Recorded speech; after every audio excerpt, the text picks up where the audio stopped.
Hello नमस्कार साथियों, मैं दीपेश मिश्रा स्वागत करता हूं आप सभी प्यारे बच्चों का त्रिशक्ति डिफेंस क्लासेस में। तो बच्चों, आज हम अपन स्टार्ट करने जा रहे हैं फर्स्ट यूनिट, जो कि हमारे 11th फिजिक्स का है, यूनिट एंड डायमेंशन। यहाँ से अपनी एनडीए की फिजिक्स स्टार्ट होती है। यही बारीकियों को हम समझेंगे और धीरे धीरे आगे बढ़ेंगे। तो आज का जो हमारा टॉपिक है यूनिट एंड डायमेंशन। तो देखिए, यूनिट और डायमेंशन इन दोनों को समझना इतना ही ज़्यादा ज़रूरी है, क्योंकि जो हमारा फिजिक्स है उसके लॉज, रूल, प्रॉपर्टी को अगर समझना है तो बारी बारी हम एक एक बारीकियों को समझेंगे, तभी तो आगे जाके बढ़ेंगे। तो जैसे हमें फिजिक्स के साथ अगर खेलना है तो खेलने के लिए हमें उसके हर एक टर्म्स को जानना बहुत ज़रूरी है। तो आइए बिना देरी के स्टार्ट करते हैं अपने टॉपिक को, जो है यूनिट एंड डायमेंशन।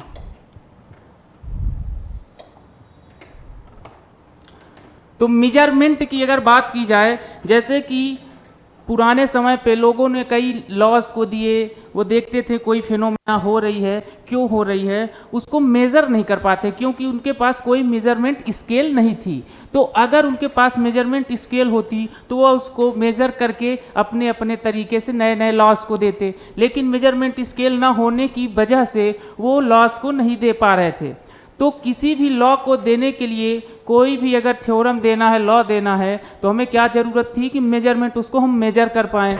बिना मेजरमेंट के हम क्या कर सकते हैं, किसी भी लॉज को प्रूफ नहीं कर सकते थे कि हाँ भाई ऐसा है, ऐसा क्यों है। तो यहाँ पर आप देखेंगे क्या लिखा है, can't trust just on observation. हम ऑब्जर्वेशन पे ट्रस्ट नहीं कर सकते थे, हमें एक्सपेरिमेंट की ज़रूरत थी। तो पहले क्या था, जब हमारे पास क्वांटिटीज़ को नहीं पता था तो हम ऑब्जर्व बस करते थे, उसको एक्सपेरिमेंट नहीं कर पाते थे। तो देखिएगा, इस मेजरमेंट टॉपिक में यही बताया गया है कि हम ऑब्जर्व तो करते थे लेकिन उसका प्रैक्टिकल व्यू नहीं दे पाते थे। तो प्रैक्टिकल व्यू देने के लिए हमें किसकी ज़रूरत थी, एक यूनिट ऑफ मेजरमेंट की। किसी भी चीज़ों को मापने का एक यूनिट होना चाहिए था, तो इसीलिए हमें मेजरमेंट की आवश्यकता पड़ी। और देखिएगा, जैसे कि हमारा ओम्स लॉ है कि आप बोल सकते हैं कि जो वोल्टेज और करंट का रेशियो है वो एक कांस्टेंट होता है, और नहीं भी हो सकता है क्योंकि हमें उस समय मेजरमेंट करने की वैल्यू नहीं पता थी। इसलिए हम क्या बोल सकते थे कि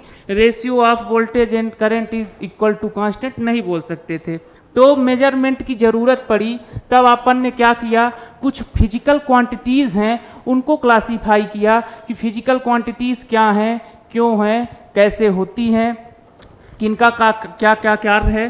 तो देखिएगा, अगर हम फिजिकल क्वांटिटीज़ की बात करें तो फिजिकल क्वांटिटीज़ होती क्या हैं, जैसे हमारे पास वेट है, हाइट है, लेंथ है, प्रेशर है, टाइम है, और क्या है, टेम्परेचर है। ये सब क्या है, एक फिजिकल क्वांटिटीज़ हैं। तो फिजिकल क्वांटिटी की अगर डेफिनीशन की बात की जाए तो फिजिकल क्वांटिटीज़ ऐसी क्वांटिटीज़ को बोला जाता है जिनको हम एक्यूरेटली मेज़र कर पाएँ। क्या कर पाएँ, मेजर कर पाएँ। जैसे हमारे पास कोई बॉक्स है, अगर हम उसके वेट को माप पा रहे हैं, मेजर कर पा रहे हैं, तो वो क्या हो गया, फिजिकल क्वांटिटी। अगर हम कोई लेंथ है, कोई डिस्टेंस है, अगर उसको हम क्या कर पा रहे हैं, मेजर कर पा रहे हैं कि वह डिस्टेंस कितनी है, तो अपन उसको क्या बोलेंगे, फिजिकल क्वांटिटी। और जिन क्वांटिटीज़ को हम माप नहीं सकते, ऐसी क्वांटिटीज़ को अपन क्या बोलते हैं, नॉन फिजिकल क्वांटिटीज़। तो फिजिकल क्वांटिटीज़ बेसिकली क्या होती हैं, ऐसी क्वांटिटीज़ जिनको हम किसी स्केल या फिर किसी पैमाने से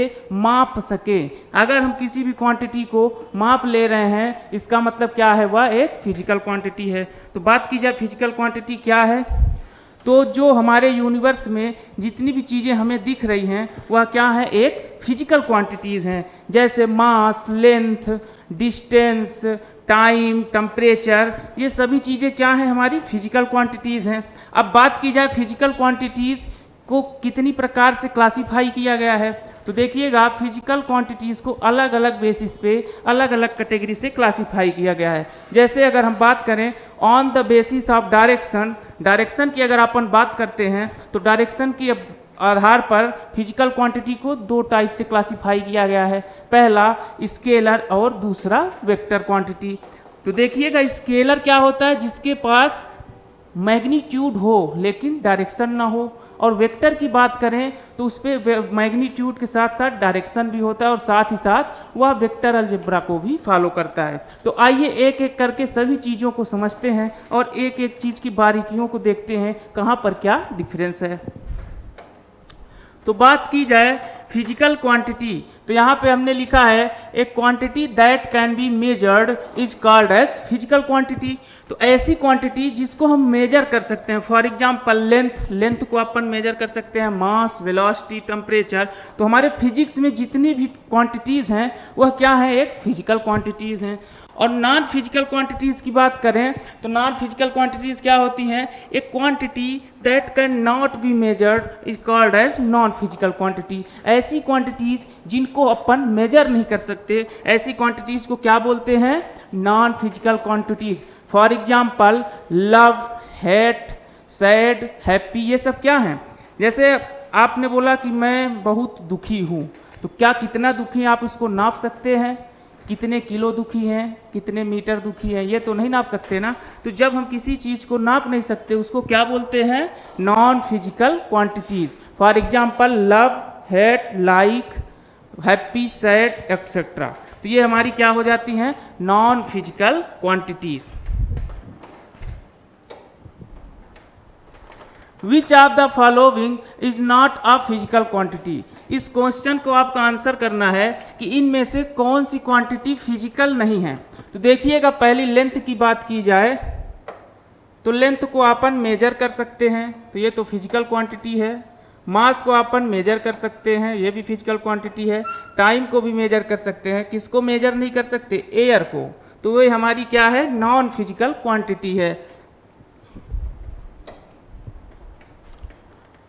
which of this is a physical quantity. इनमें से कौन फिजिकल क्वांटिटी है। देखिएगा, हेट रेट, डिसलाइक, लाइक, ये सब क्या है, नॉन फिजिकल क्वांटिटी हैं। क्या इनको हम मेज़र कर सकते हैं, बिल्कुल नहीं मेजर कर सकते। तो इसीलिए जो हमारा एसिलरेशन है इसको अपन मेजर कर सकते हैं, तो ये क्या है, अपनी फिजिकल क्वांटिटी है। क्या ये बात आपको समझ में आई। चलिए आगे बढ़ते हैं।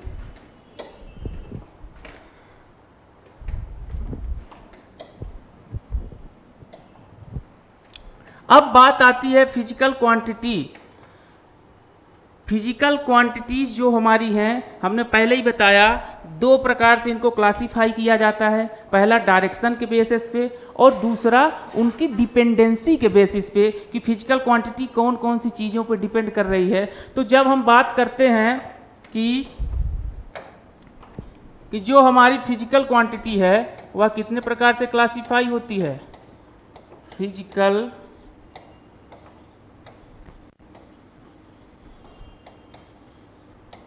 क्वांटिटी। तो हम फिजिकल क्वांटिटी को दो प्रकार से क्लासिफाई करते हैं, ऑन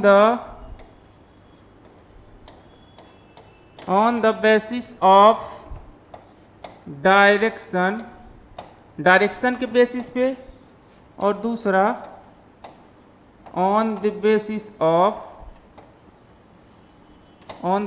ऑफ डिपेंडेंसी। तो हम फिजिकल क्वांटिटी को दो प्रकार से क्लासिफाई करते हैं। पहला on the basis of direction. तो डायरेक्शन के बेसिस पे जब हम क्लासिफाई करते हैं तो हमारी फिजिकल क्वांटिटी दो प्रकार की होती है, स्केलर क्वांटिटी और दूसरा वेक्टर क्वांटिटी। अब ये स्केलर क्या है, देखिए हमारे पास अगर कोई भी फिजिकल क्वांटिटी है उसको अगर हम मेजर कर पा रहे हैं तो उसके पास दो चीज़ होना अनिवार्य है। जैसे हमने कहा मास एक फिजिकल क्वांटिटी है, तो इसको अपन क्या कर सकते हैं, माप सकते हैं। तो जैसे हमने कहा मास 3 kg, तो इस पे देखिए दो चीज़ होता है, एक 3 न्यूमेरिकल वैल्यू है और दूसरा क्या है, kg यानी किलोग्राम। तो 3 को अपन क्या बोलते हैं, ये इसका मैग्नीट्यूड है, और जो kg है वो क्या है, यूनिट है। तो जब हम बात करते हैं फिजिकल क्वांटिटी की, उसके पास दो चीज़ें होना अनिवार्य है, पहला मैग्नीट्यूड और दूसरा किलोग्राम यानी यूनिट। तो जो स्केलर क्वांटिटी होती है उसके पास ओनली मैग्नीट्यूड होता है, उसके पास कोई डायरेक्शन नहीं होता। मैग्नीट्यूड होता है, इसका मतलब क्या हुआ, फॉर एग्जाम्पल जैसे हमारे पास टाइम है, मास है, ये सब क्या है? एग्जाम्पल्स हैं किसके? स्केलर क्वांटिटीज के। जैसे टाइम है, हमने कहा 7 बज रहे हैं, तो 7 किधर बज रहे हैं? East west north side. क्या हमारे पास डायरेक्शन है? नहीं है, केवल ये हमारे पास है कि 7 बज रहे हैं, यानी मैग्नीट्यूड है। और इसी तरह मास की बात की जाए तो अगर हम मास की बात करें कि 10 kg वेट है, 10 kg मास का एक कोई बॉडी है, तो 10 kg मास का बॉडी है, क्या अपन ये बता सकते हैं कि 10 kg मास किधर लग रहा है? ये सब नहीं बता सकते। तो ये भी एक क्या होती है? Scalar quantity. अब वेक्टर की अपन जब बात करते हैं, वेक्टर क्वांटिटीज क्या होती हैं? तो जिनके पास मैग्नीट्यूड हो और साथ ही साथ क्या हो? डायरेक्शन हो। मैग्नीट्यूड के साथ क्या हो? डायरेक्शन हो। मैग्नीट्यूड प्लस डायरेक्शन हो, और साथ ही साथ वो क्या करती हो? वेक्टर लॉ ऑफ अलजेब्रा को भी फॉलो करता हो। तो देखिए, अभी तो इनको हम हल्के में समझ रहे हैं, हमारा जो नेक्स्ट चैप्टर आएगा उसमें हम डिटेल से समझेंगे स्केलर क्वांटिटीज क्या होती हैं, वेक्टर क्वांटिटीज क्या होती हैं। अभी तो इस टॉपिक पे आया, इसलिए इसको थोड़ा सा अपन ने डिस्कस कर लिया है। तो स्केलर क्वांटिटीज वो क्वांटिटीज होती हैं जिनके पास केवल मैग्नीट्यूड हो, और वेक्टर क्वांटिटी ऐसी क्वांटिटीज होती हैं जिनके पास डायरेक्शन हो और मैग्नीट्यूड हो। For example acceleration, velocity, force, ये सब क्या हैं? एग्जाम्पल हैं वेक्टर क्वांटिटी के। फोर्स, वेलोसिटी, ईटीसी, ये सभी क्या हैं? हमारे एग्जाम्पल्स हैं किसके? वेक्टर क्वांटिटी के। तो ये हमने on the basis of direction classify कर लिया है कि हमारा क्या होता है? फिजिकल क्वांटिटी कितने प्रकार की होती है। अब अगर अपन बात करें on the basis of dependency, कि वह फिजिकल क्वांटिटी कितने चीज़ों पे डिपेंड करती है, उसके बेसिस पे अपन क्या बोल सकते हैं? 2 प्रकार की होती है। पहला फंडामेंटल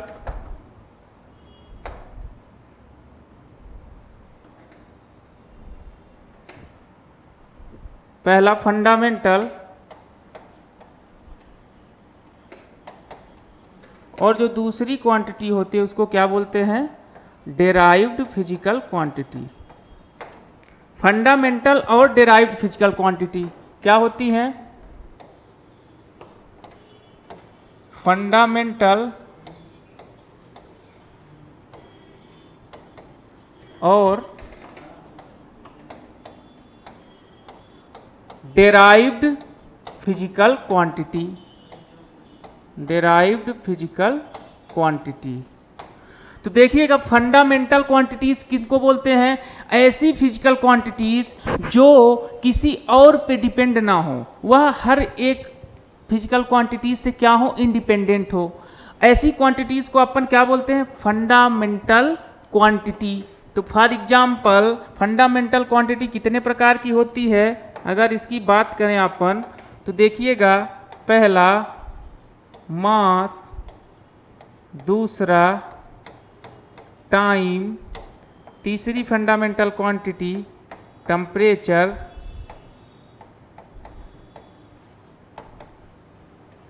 और जो चौथी फंडामेंटल क्वांटिटी अपने पास इलेक्ट्रिक करंट। क्या है? करंट। और पांचवी की बात की जाए तो क्या होती है? Luminous intensity. Luminous intensity. और छठवीं फंडामेंटल क्वांटिटी की बात की जाए तो वह होती है amount of substance. Amount of substance. तो देखिएगा कितनी हो गई? 6 fundamental quantity. Mass, time, temperature, current, luminous intensity, amount of substance, और एक जो लास्ट है अपनी लेंथ। तो टोटल कितनी फंडामेंटल क्वांटिटीज होती हैं? 7। 7 फंडामेंटल क्वांटिटीज़ हैं, यह किसी और क्वांटिटी पे डिपेंड नहीं करती। जैसे जो हमारा मास है तो मास को हम मास ही बोलेंगे, मास ही लिखेंगे, ना कि किसी और क्वांटिटी से इसका रिलेशन होगा तभी हम मास को समझ पाएंगे। टेम्परेचर है, टाइम है, करंट है, लुमिनस इंटेंसिटी है, अमाउंट ऑफ सब्सटेंस है, लेंथ है, ये सभी चीज़ें अपने आप में क्या है, एक इंडिपेंडेंट क्वांटिटीज़ हैं, इसीलिए इनको क्या बोला जाता है, फंडामेंटल क्वांटिटी। अब बात की जाए इन क्वांटिटीज़ की यूनिट क्या होती है, तो मास को अपन किलोग्राम से, टाइम को सेकंड, टेम्परेचर को केल्विन से, करंट को एम्पियर से और लुमिनस इंटेंसिटी को क्या, कैंडला से शो करते हैं, और अमाउंट ऑफ सब्सटेंस को अपन क्या लिखते हैं, मोल। और बात की जाए लेंथ की तो लेंथ को अपन क्या लिखते हैं, मीटर। तो ये सारी हमारी क्या हो गई हैं, फंडामेंटल क्वांटिटीज। अब बात की जाए डिराइव्ड क्वांटिटीज किसको बोलते हैं, तो ऐसी क्वांटिटीज जो फंडामेंटल क्वांटिटीज से मिलकर बनी हो, जो फंडामेंटल क्वांटिटीज के टर्म में एक्सप्रेस्ड हो, ऐसी क्वांटिटीज को अपन क्या बोलते हैं, डिराइव्ड फिजिकल क्वांटिटीज। तो फॉर एग्जांपल ऐसी क्वांटिटीज कौन कौन सी होती हैं, अगर एग्जांपल अपन देखें तो फोर्स होता है। जैसे फोर्स का फार्मूला होता है मास इनटू एक्सीलरेशन। तो देखिएगा मास एक क्या है, अपना फंडामेंटल क्वांटिटी है, और एक्सीलरेशन भी क्या है, एक डिराइव्ड क्वांटिटी है। इट मींस ये जो डिराइव्ड क्वांटिटी है यह किससे मिलकर बनी हुई, फंडामेंटल क्वांटिटीज से मिलकर बनी हुई है। तो देखिएगा फंडामेंटल क्वांटिटीज को छोड़े बाकी जितनी भी फिजिकल क्वांटिटीज हैं उनको अपन क्या बोलते हैं, डिराइव्ड फिजिकल क्वांटिटीज। तो जैसे फोर्स हो गया, वेलोसिटी हो गई, स्पीड हो गई, और जितनी भी चीज़ें, प्रेशर, वॉल्यूम, और क्या बोलते हैं, वर्क डन, एनर्जी, जो भी है वो सब क्या है, डिराइव्ड फिजिकल क्वांटिटीज़ हैं। अब एक और फिजिकल क्वांटिटीज़ अपनी बची हुई है जिसको क्या बोलते हैं, supplementary physical quantities, supplementary quantities. तो सप्लीमेंट्री क्वांटिटीज़ में कौन कौन से हैं, एक होता है एंगल और दूसरा क्या होता है, सॉलिड एंगल।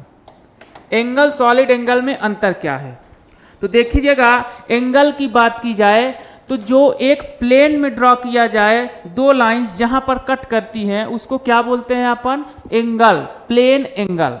तो जो प्लेन एंगल होता है, जब हम किसी प्लेन में दो लाइन ड्रा करें, जैसे एक लाइन ये और एक ये, जहां ये एक दूसरे को कट करती हैं उसी को क्या बोलते हैं, जो एंगल बनता है उसको क्या बोलते हैं, प्लेन एंगल।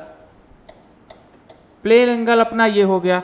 अब बात की जाए सॉलिड एंगल क्या है, सॉलिड एंगल क्या है, तो सॉलिड एंगल अपना क्या होता है, एक 3 डायमेंशनल फिगर होता है जिसमें एंगल बनता है, उसको क्या बोलते हैं, सॉलिड एंगल। जैसे प्लेन एंगल क्या है, 2D है, और सॉलिड एंगल क्या है, 3D है। फॉर एग्जाम्पल जो बच्चों को बर्थडे में कैप पहनाई जाती है कोन की तरह, तो आप देखेंगे वो 3D फिगर होता है। तो उस कैप के अंदर जो एंगल फाउंड हो रहा है उसको क्या बोलते हैं अपन, सॉलिड एंगल। जैसे कोई कोन है, इस टोपी के अंदर जो कोन के अंदर एंगल बन रहा है इसको क्या बोलते हैं आप, सॉलिड एंगल। यह क्या होता है, 3D फिगर होता है। तो एंगल का जो हमारी यूनिट होती है क्या होती है, रेडियन। एंगल की यूनिट रेडियन, और सॉलिड एंगल की क्या होती है, स्टेरेडियन।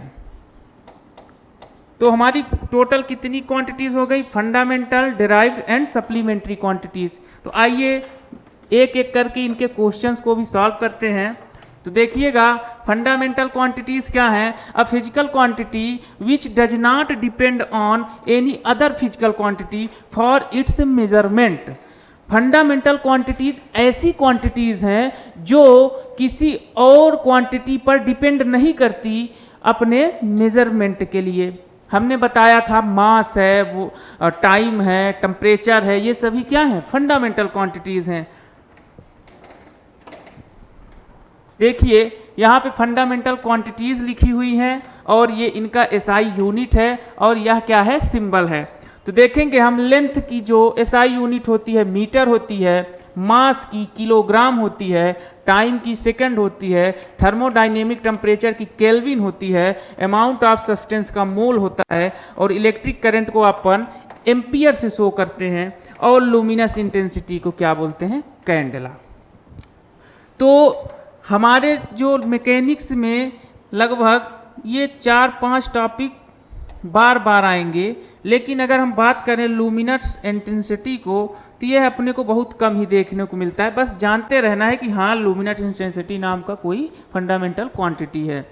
तो बात करें मीटर को अपन स्मॉल m से शो करते हैं, किलोग्राम को kg से, सेकेंड को s से, केल्विन को k से, मोल को मोल से, एम्पियर को a से, और कैंडेला को cd से शो करते हैं। अब सप्लीमेंट्री क्वांटिटी की अगर अपन बात करते हैं तो जो प्लेन एंगल होता है, हमने पहले ही बताया है, उसका जो यूनिट होती है रेडियन होती है, और अगर सॉलिड एंगल की बात करें तो उसकी जो एसआई यूनिट होती है वह क्या होती है, स्टेरेडियन।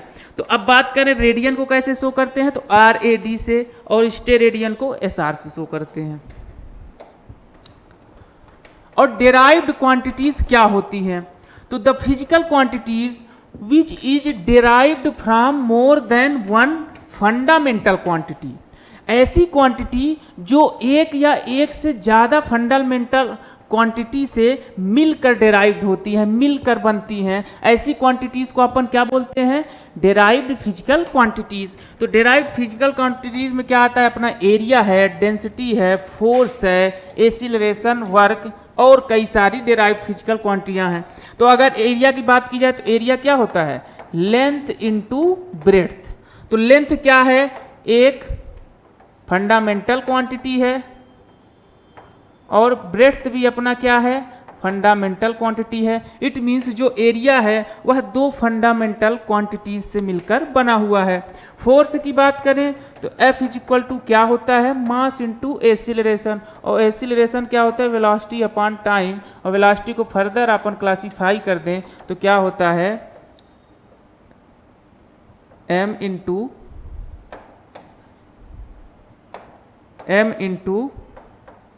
x बाई टी का होल स्क्वायर। इट मीन्स ये जो हमारा फोर्स है यह मास, डिस्टेंस और टाइम, तीन फंडामेंटल क्वांटिटीज से मिलकर डिराइव हुआ है। इसी प्रकार सभी क्वांटिटीज को अपन देखते हैं कि जो डिराइव्ड फिजिकल क्वांटिटीज हैं वह कई सारी फंडामेंटल क्वांटिटीज से मिलकर बनती हैं।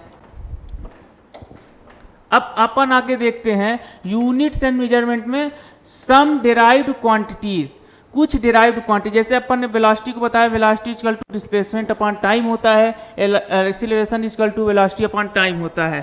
तो यहाँ से अपन देखेंगे वेलोसिटी की जो यूनिट होती है मीटर पर सेकेंड, तो यहाँ मीटर डिस्प्लेसमेंट की हो जाएगी, टाइम का सेकेंड हो जाएगा। एक्सीलरेशन का मीटर पर सेकेंड स्क्वायर होता है, वर्क का kilogram metre square into second का स्क्वायर। तो ये सब हमारी क्या है, कुछ डिराइव्ड फिजिकल क्वांटिटीज हैं। अब अपन बात करते हैं, आगे चलते हैं, ए quantity that can be measured is a, इसका आंसर आप लोगों को करना है। पहले आप वीडियो को पॉज करिए और इसको अपने दिमाग में सोचिए इसमें से क्या आंसर होगा। तो चलिए अपन इसको सॉल्व करते हैं। ए quantity that can be measured is, ऐसी क्वांटिटीज जिनको अपन मेजर कर सकते हैं। तो अपन पहले ही बताया था कि जब फिजिकल क्वांटिटीज होती हैं उनको अपन मेजर कर सकते हैं, और जो नॉन फिजिकल क्वांटिटीज हैं उनको अपन मेजर नहीं कर सकते। The physical quantities which are expressed in terms of more than one fundamental quantities, तो हमने पहले ही बताया था जो अपनी डेराइव्ड फिजिकल क्वांटिटीज होती हैं वह वन या मोर देन वन फंडामेंटल क्वांटिटीज से मिलकर डेराइव होती हैं। तो अपन का आंसर क्या हो जाएगा, derived physical quantities. There are, हमने जब पहले बताया था कि हमारे पास टोटल कितनी फंडामेंटल क्वांटिटीज होती हैं, 7 फंडामेंटल क्वांटिटीज होती हैं। पहला length, mass, temperature, luminous intensity, current और अमाउंट ऑफ सब्सटेंस। तो इतनी चीजें हमने बताया था, 7 फंडामेंटल क्वांटिटीज होती हैं। तो अपना आंसर क्या हो जाएगा, 7। कौन कौन सा होगा, length, mass, time, electric current, thermodynamic, temperature, amount of substance and luminous intensity. तो हमारे पास टोटल कितनी होती हैं, 7 फंडामेंटल क्वांटिटीज होती है। इनसे ज़्यादा क्वांटिटीज अपने पास फंडामेंटल क्वांटिटीज नहीं होती हैं। ये केवल 7 ऐसी क्वांटिटीज हैं जो किसी दूसरे क्वांटिटी पर डिपेंड नहीं करती मेजरमेंट करने के लिए। अब अपन बात करते हैं acceleration is a derived physical quantity which depends on how much fundamental quantity. जो अपना एक्सीलरेशन है वह एक डिराइव्ड फिजिकल क्वांटिटी है जो होता है वेलोसिटी अपॉन टाइम। अब ये पूछ रहा है कि कितनी फंडामेंटल क्वांटिटीज पे डिपेंड करता है, तो अपन इसको फर्दर सॉल्व करेंगे। वेलोसिटी इक्वल टू क्या होता है, displacement upon time into time. तो ये क्या हो जाएगा, acceleration equal to x by T square. तो यहाँ पर आप देखेंगे एक लेंथ पे डिपेंड कर रहा है और दूसरा टाइम पे डिपेंड कर रहा है। तो टोटल कितनी फंडामेंटल क्वांटिटीज पे एक्सीलरेशन डिपेंड कर रहा है, पहला लेंथ पे, दूसरा टाइम पे। तो कितनी फंडामेंटल क्वांटिटीज पे डिपेंड कर रहा है, 2 क्वांटिटीज पे। अब अपन आगे बढ़ते हैं। चार्ज इज अ, चार्ज क्या है, फिजिकल क्वांटिटी तो है, ये तो कंफर्म है, लेकिन क्या ये फंडामेंटल क्वांटिटी है, क्या ये डिराइव्ड क्वांटिटी है, क्या ये सप्लीमेंट्री क्वांटिटी है। इस क्वेश्चन को आपको स्वयं सॉल्व करना है। तो बात की जाए चार्ज की, तो चार्ज इज इक्वल टू क्या होता है, करंट अपॉन टाइम। क्या होता है, करंट इनटू टाइम। तो अगर हम बात करें करंट का फार्मूला क्या होता है, I equal to Q by T, यानी कितना चार्ज फ्लो कर रहा है पर यूनिट टाइम पे, वही क्या होती है, करंट होती है। तो यहाँ से Q की वैल्यू अपन निकालते हैं, Q equal to I into T. तो देखिएगा पहला I अपना एम्पियर से शो करते हैं T टाइम से। तो चार्ज देखिए कितनी क्वांटिटीज पे डिपेंड कर रहा है, 2 क्वांटिटीज पे। पहला क्या, एम्पियर यानी करंट पे, और दूसरा टाइम पे। 2 फंडामेंटल क्वांटिटीज से मिलकर अपना क्या बना है, चार्ज बना है। तो चार्ज क्या होगा, डिराइव्ड फिजिकल क्वांटिटी। तो इसको अपन क्या बोलेंगे, डिराइव्ड क्वांटिटी। ना ये फंडामेंटल होगा ना सप्लीमेंट्री होगा, नॉन फिजिकल, इट मीन्स ये फिजिकल है, तो ये भी क्या हो जाएगा, गलत हो जाएगा। तो अपना जो राइट ऑप्शन है क्या हो जाएगा, डिराइव्ड क्वांटिटी। अब बात करते हैं अपन यूनिट्स की। जैसा हमने कहा मेजर करना बहुत जरूरी था, किसी भी चीज़ों को मेजर नहीं करेंगे तो उसके बारे में हम प्रूव कैसे कर पाएंगे, एक्सपेरिमेंट कैसे कर पाएंगे। तो अब अपने को क्या ज़रूरत थी, कोई भी चीज़ मेजर करना है तो उसके लिए कुछ एक यूनिट को तय करना था कि अपन इसको रेफरेंस लेके मापना शुरू करेंगे। तो देखिएगा जो पहले के समय था क्या था कि कोई 1 बीघे को कुछ मानता था, कोई 1 बीते से नाप के ज़मीन, कोई बोलता था 1 फुट इतना होता है हाथ से। तो ये सब क्या था, अंदाजा था कि अलग अलग जगहों पे अलग अलग पैमाने का यूज किया जाता था। लेकिन जब 1960 में यह देखा गया कि अलग अलग देशों में अलग अलग शहरों में मेजरमेंट की अलग अलग स्केल बनी हुई है, इस वजह से आपस में तालमेल नहीं बन पा रहा है। लोग कहीं 5 किलो लेते हैं एक धरा बोलते हैं, कहीं 6.5 किलो लेते हैं आलू। तो ये क्या हुआ कि डिफरेंस है, आदमी कंफ्यूज थे कि हम कम दे रहे हैं या हम ज़्यादा ले रहे हैं, तालमेल नहीं बन पा रहा था। तो इसी तालमेल को बनाने के लिए इंटरनेशनल कमेटी ने एक फैसला लिया। उन्होंने क्या कहा कि हम एक स्टैंडर्ड पैमाना सेट कर दे रहे हैं और इसी को नाप के आप सभी लोग ले जाइए और ये 7 फंडामेंटल क्वांटिटीज़ को हर जगह यही मान्य होगा, कहीं पर कोई अलग नहीं होगा। तो उसी यूनिट्स को अपन क्या बोलते हैं, SI unit, it means standard international unit. तो यूनिट की बात करते हैं अपन, यूनिट क्या होती है। तो यूनिट क्या होती है, किसी क्वांटिटी को मेजर करने के लिए, फिजिकल क्वांटिटी को मेजर करने के लिए अपने को क्या ज़रूरत थी कि एक यूनिट होना चाहिए, एक पैमाना होना चाहिए, जिससे क्या करें हम उस क्वांटिटी को माप सके। तो देखिएगा अगर हमारे पास कोई फिजिकल क्वांटिटी है तो उसके पास क्या होता है, पहला मैग्नीट्यूड और दूसरा उसके पास क्या होती है, यूनिट होती है। जैसे हमने मास का एग्जांपल दिया था, अगर मास है तो मास के पास क्या होगा, पहला तो उसके पास मैग्नीट्यूड होगा और दूसरा उसके पास क्या होगी, यूनिट। फॉर एग्जांपल 10 kg, तो 10 क्या है, मैग्नीट्यूड है, kg क्या है, उसकी यूनिट है। तो ये तो बात हो गई यूनिट की। तो अपने को क्या जरूरत था, जैसे ये डिस्टेंस है तो 25 kilometre magnification of 1 kilometre, 25 times magnification of 1 kilometre. जैसे अगर अपने को 1 किलोमीटर का लेंथ पता चल गया तो अगर आप उसको 25 से इंटू कर दे रहे हैं तो वही क्या है हमारा 25 किलोमीटर आ जाता है। तो यूनिट इसीलिए ज़रूरत थी ताकि हम एक स्टैंडर्ड मेजरमेंट लेकर चलें और आसानी से चीज़ों को माप सकें। आगे बढ़ते हैं तो देखिएगा, measurement of any quantity involves comparison with a certain basic arbitrary chosen or internationally accepted reference standard called unit. तो अगर हमको मेजरमेंट करना है किसी भी क्वांटिटी का तो अपन क्या करते हैं, एक बेसिक आर्बिट्रेरी चूजन और इंटरनेशनल एक्सेप्टेड रेफरेंस को लेते हैं। वही जो इंटरनेशनल एक्सेप्टेड रेफरेंस है उसी को अपन क्या बोलते हैं, यूनिट। कि हाँ हम सब लोगों ने इसको मान रहे हैं कि इतना किलो, अगर इतनी लंबी लेंथ है तो ये इतना मीटर होगा, इतना वजन है तो ये इतना होगा। ये सब अपन क्या करते हैं, ग्लोबली मानते हैं। तो the units for the fundamental quantities are called fundamental unit. तो फंडामेंटल क्वांटिटीज के लिए जो यूनिट्स होती हैं उनको अपन क्या बोलते हैं, फंडामेंटल यूनिट्स। जैसे हमने बताया था मास का किलोग्राम होता है तो किलोग्राम क्या है, फंडामेंटल यूनिट है। लेंथ का मीटर होता है तो मीटर क्या है, फंडामेंटल यूनिट्स है। अब बात करें, the units of all other physical quantity can be expressed as a combination of the fundamental units called as derived unit. तो फंडामेंटल यूनिट्स के अलावा जितनी भी क्वांटिटीज अपने पास होती हैं उन यूनिट्स को क्या बोलते हैं, डिराइव्ड यूनिट्स। क्यों? क्योंकि फंडामेंटल यूनिट्स के अलावा जितने भी हमारे पास यूनिट्स होती हैं वह दूसरे फिजिकल क्वांटिटीज की होती हैं, यानी डेराइव्ड फिजिकल क्वांटिटीज की। तो जो डेराइव्ड फिजिकल क्वांटिटी है उसके यूनिट्स को अपन क्या बोलेंगे, डेराइव्ड यूनिट्स। आइए आगे बढ़ते हैं। इन सम wrong way unit were considered were physical quantities used to be measured। देखिएगा यूनिट को अलग अलग जगह पहले अलग अलग पैमाने पे मापा जाता था। जैसे length was measured in the with the help of hand.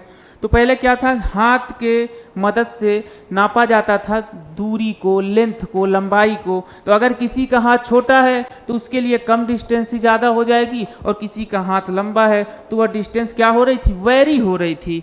तो जब इस सब सिस्टम था उस समय बहुत ही ज़्यादा प्रॉब्लम्स थी। किसी का हाथ लंबा है तो दूसरा मेजरमेंट आ रहा है, किसी का हाथ छोटा है तो दूसरा मेजरमेंट आ रहा है। इसीलिए हमें एक स्टैंडर्ड यूनिट की आवश्यकता थी, और वह स्टैंडर्ड यूनिट हमको कब मिली, 1960 में। तो देखिएगा 1 लीग इज इक्वल टू माना जाता है distance covered in 1 hour by walking. तो पहले लोग क्या मानते थे कि जो 1 लीग है वो किसके इक्वल होता है, कि एक आदमी 1 घंटे में कितना पैदल चल पा रहा है उसी दूरी को अपन क्या बोलते थे, 1 लीग। लेकिन अब सोचिए कोई छोटा मोटा सा गोलू मोलू आदमी है, अगर वो आदमी चलेगा और कोई लंबा सा आदमी, अब देखिए ये कितना ज़्यादा इसकी टांगें लंबी हैं, अब दोनों साथ चलेंगे तो इसकी टांगें लंबी हैं तो यह 1 कदम में ज़्यादा डिस्टेंस कवर करेगा, और ये गोलू मोलू सा आदमी क्या करेगा, बहुत ही थोड़ी सी डिस्टेंस को कवर कर पाएगा। तो इस हिसाब से तो यह 1 घंटे में अगर 15 किलोमीटर जाएगा तो ये तो बेचारा 5 किलोमीटर में रह जाएगा।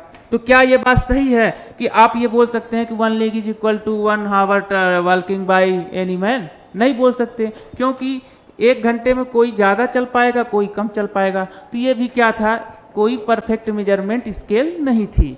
तो अब आगे चलते हैं और देखते हैं कि जो यूनिट्स हैं उनकी आवश्यकता पड़ी तो हमने डिराइव तो किया, उसकी कैरेक्टरिस्टिक क्या है। तो the unit must be suitable size and easily available. तो जो यूनिट्स हमने तय किया वह यूनिट क्या होना चाहिए, उसकी साइज नॉर्मल होनी चाहिए, जो ताकि वह इजिली से अवेलेबल हो हर जगह। पहली कैरेक्टरिस्टिक ये हो गई, the units should be easily available and reproducible at the place of required. तो पहली बात तो ये हो गई कि वह उसकी साइज नॉर्मल होनी चाहिए, दूसरा वो हर जगह अवेलेबल हो, और दूसरी बात क्या थी कि उसका मतलब अगर वो यूनिट जो है हमारी वह कहीं गड़बड़ हो गई, कुछ टूट गई फूट गई, तो वह फिर से रिप्लेसेबल हो, फिर से उसको बनाया जा सके ताकि हम फर्दर उसका यूज कर पाएँ। अब ये क्या है भाई, the unit must be universally accepted.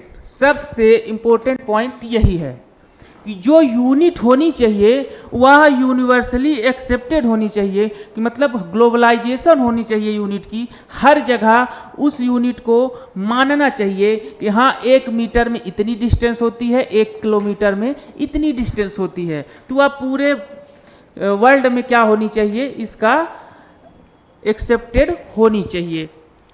जैसे आई वांट 3 कुंटल शुगर, तो अब 3 कुंटल में कितने केजी होंगे, 3 इंटू 100, तो क्या हो जाएगा 300 केजी। तो 300 केजी अगर भारत में है तो 300 केजी और भी कई देशों में होना चाहिए। दूसरी बात, a physical unit must be invariable and well defined.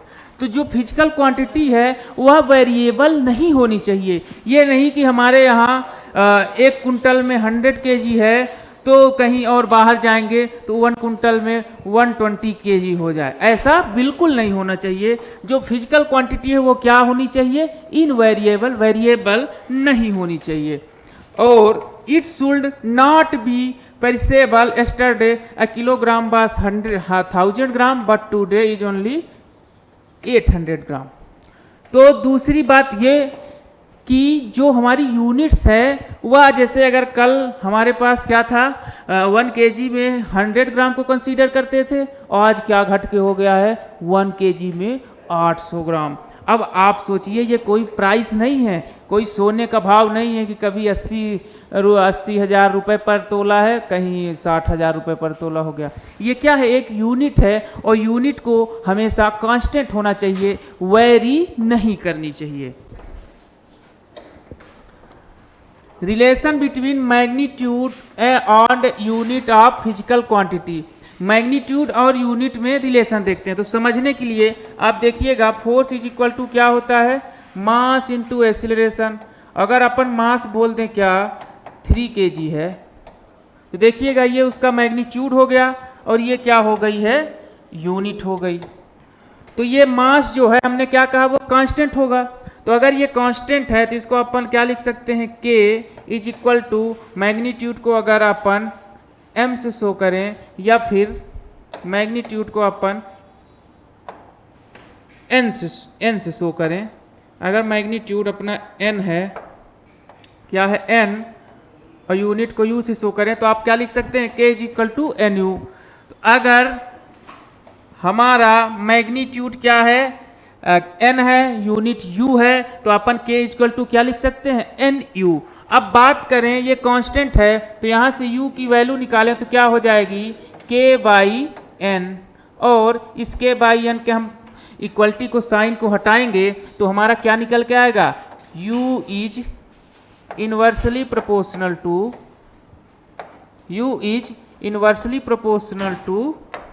n। It means क्या हो रहा है, जो हमारी यूनिट्स हैं वह हमारे मैग्नीट्यूड के क्या हैं, इनवर्सली प्रोपोर्शनल हैं। क्या है,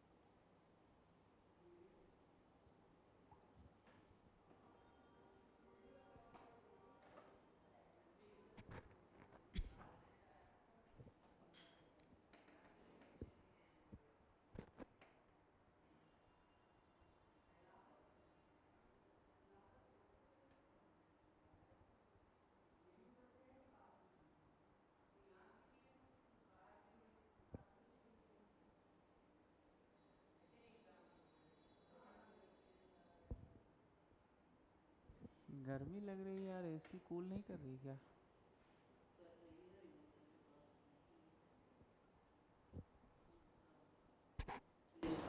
स्टार्ट।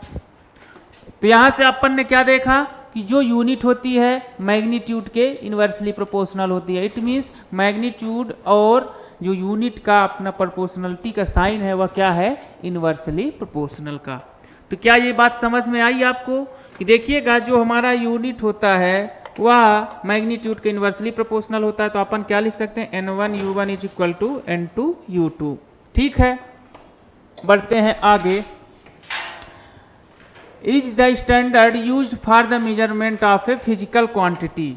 देखिएगा क्या है स्टैंडर्ड जिसको यूज करते हैं हम फिजिकल क्वांटिटी को मेजर करने के लिए, तो किसका यूज करते हैं, यूनिट का। तो ये अपना आंसर हो जाएगा। आगे बढ़ते हैं, सिस्टम ऑफ यूनिट्स। तो अपने पास कितने सिस्टम्स ऑफ यूनिट हैं, तो बात किया जाए तो पहला सिस्टम ऑफ मेजरमेंट यूनिट का MKS होता है, दूसरा